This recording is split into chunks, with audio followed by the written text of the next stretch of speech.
If you're using a custom field for your number, you're going to be used to seeing this come through when you pull it through onto a single post template or a page or basically anywhere where you're using a dynamic tag. What you're going to get is a number. So if you've got a custom field and it's a number, that's all you're going to see. You don't have the facility to add in a currency or commas. Now, you could type it in manually, but wouldn't it be better if it dynamically did it? And what you're going to see below here is a version where you now have the commas added in and it understands your thousands and your millions. And then down here, you've got one with the currency. And then the third one, or the fourth one, or the third one has the currency and the commas. This is all done with a free code snippet, which is this one over here. And you can get this for free from the link in the video description. Now, I just want to point out, you can change your currency symbol here. So if you are going to show the currency, go and pop it in. And if you want to have decimal placing as well, you can control that. So are you going to have 1 decimal, 2 decimal? Maybe you need to show that. So you've got a load of control here.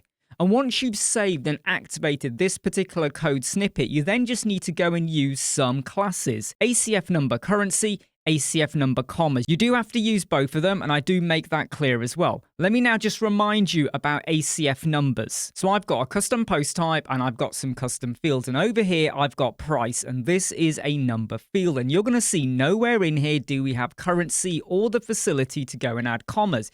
Validation, presentation, it's just not there. And if I go to this actual listing where I entered in the value, you could have typed it in, but then that would become a text field.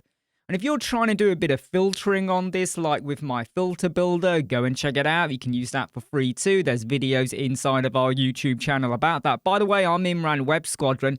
Sign up for our YouTube channel if you want access to exclusive videos, and go and visit our homepage if you want a free 15-page homepage audit for you and your clients' websites.